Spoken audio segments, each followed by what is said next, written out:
आप देख रहे हैं voice of MP news channel. मैं हूं आपके साथ महक। नीमच जिले में शांति भंग करने का प्रयत्न करने वाले असामाजिक तत्व को रासुका में गिरफ्तार करने और सख्त सजा देने की मांग को लेकर AIMIM ने मुख्यमंत्री के नाम ज्ञापन कलेक्टर प्रतिनिधि को सौंपा। ज्ञापन बताया गया कि नीमच जिले के जावत तहसील में असामाजिक तत्वों का बोलबाला है। पिछले 8 माह से ऐसे लोग जिले की शांति फिजा को बिगाड़ने का प्रयास कर रहे हैं। कभी वह मुस्लिम समाज के धार्मिक स्थल बेड़ापीर दरगाह को बम ब्लास्ट कर उड़ा देते हैं और वहां के खादिम जायरीन के साथ मारपीट करते हैं। पुलिस प्रशासन अब तक आरोपियों को गिरफ्तार नहीं कर पाया है, जिससे उनके हौसले बुलंद है और कानून का डर खत्म हो गया है। इसी वजह से 5 दिन पूर्व जावत निवासी रवि पिता मोहनलाल रोडिया द्वारा पैगंबर इस्लाम पूरी इंसानियत के लिए रहमत बनकर दुनिया में आए मोहम्मद सल्लल्लाहु अलैहि वसल्लम के बारे में अपशब्दों का प्रयोग करते हुए संपूर्ण मुस्लिम समाज की धार्मिक भावनाओं को आहत किया गया है। ज्ञापन में मांग की गई है कि मुस्लिम समाज के धर्मगुरु पर अभद्र टिप्पणी करने वाले युवक के खिलाफ रासुका में गिरफ्तारी की जाए।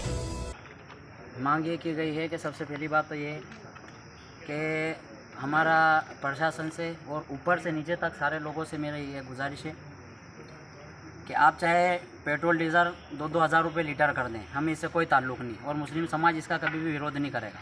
हमारी हैसियत होगी तो हम गाड़ियाँ चलाएंगे, वरना घर में रख के आग लगा देंगे। ना में गैस सिलेंडर से कोई तो वास्ता है, आप उसको 2 हज़ार का करें, 5 हज़ार का करें।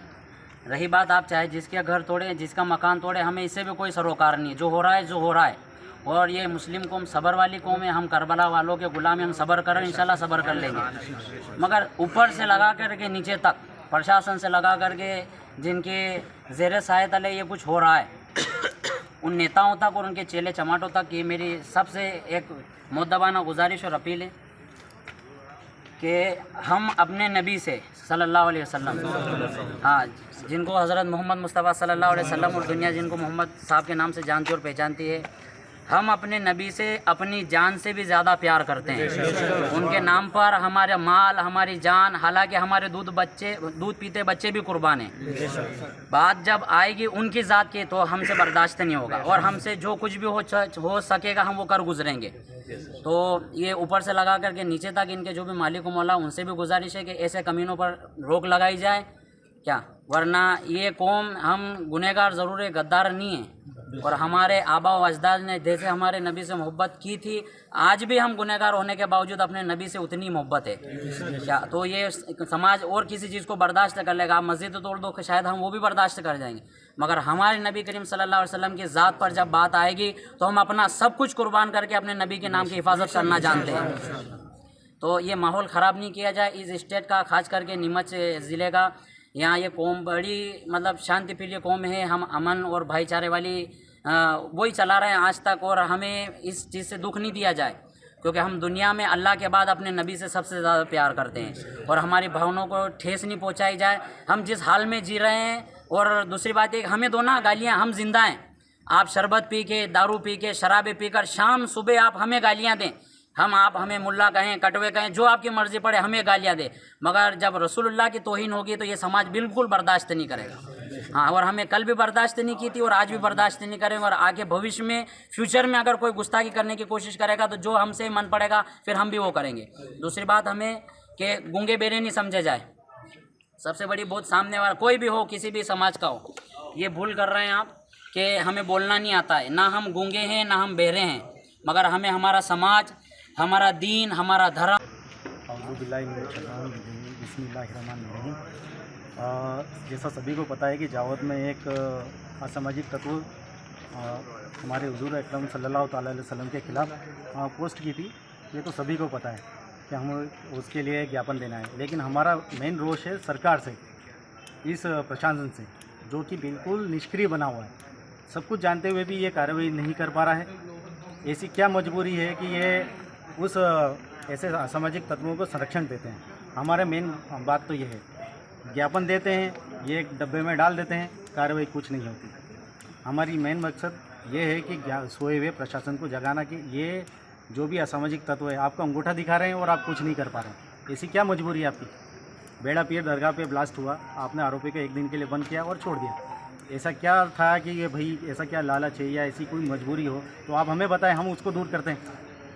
प्रशासन से हमारा अनुरोध है कि आपका बहुत ही नेगेटिव समाज के अंदर संदेश जा रहा है, आप ऐसे असामाजिक तत्वों को संरक्षण देना बंद करें। दूसरी बात यह है कि जिस तरीके से मुस्लिम समाज को दबाया जा रहा है, ये उतनी ही स्पीड से और ज़्यादा मजबूत होता है। पहले हमारे दूसरे छोटे मोटे नेता हमारे जाते थे अलग अलग संगठन में या अलग अलग जाते थे।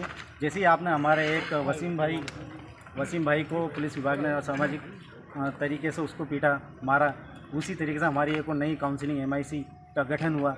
छोटे छोटे जो हम लोग मदद करते थे हमारे मजलूमों की, अब हमारा एक बहुत बड़ा संगठन बन चुका है। हम ये चाहते हैं कि आप जितना मुस्लिम समाज को दबाएंगे, मुस्लिम समाज उतनी ही प्रगति करेगा।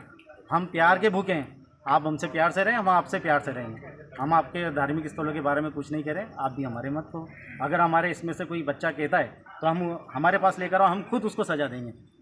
अगली बात यह है कि मैं मुस्लिम समाज का भी तहे दिल से शुक्रिया अदा करता हूँ कि आज आप सभ्यता के सबसे उच्च स्तर पर, आपके बराबर कोई नहीं है। सभ्यता का उच्च स्तर यह होता है कि आपके ऊपर कोई अत्याचार कर रहा है, आप देश की शांति के लिए उसको सहन कर रहे हैं। यही सभ्यता का सबसे उच्च स्तर है, आपके बराबर और कोई दूसरी सभ्यता नहीं है। इसलिए मैं पूरे मुस्लिम समाज को सलाम अर्ज करता हूँ और सबसे यही दुआ, अल्लाह से दुआ करता हूँ कि आप लोग इसी तरीके से रहें। दूसरी चीज़, मैं उन माँ बाप को भी तलकी देना चाहता हूँ कि ऐसी औलादों को आप खुद सजा दें। कि आपके घर के माहौल को दर्शाता है कि आपके परवरिश किस स्तर की है कि कोई बच्चा, आपका खुद का बच्चा किसी और के आराध्य को कुछ भी अनशन गालियाँ बकता है, कुछ भी बोल देता है, तो ये आपके घर की परवरिश को दर्शाता है। और वो खुद मुलजिम बन रहा है, आज वो लड़का बेटे बेटे मुलजिम बन गया है। तो अपने बच्चों को समझाएं कि बेटे बेटे मुलजिम ना बनाए। ये सत्ता के जो भूखे हैं, इनके बच्चे तो विदेशों में पढ़ रहे हैं और आपके बच्चे जेलों में जा रहे हैं। तो ये था आपका अपडेट। लगातार हर अपडेट के लिए बने रहिए वॉइस ऑफ एमपी के साथ। जय हिंद, जय भारत।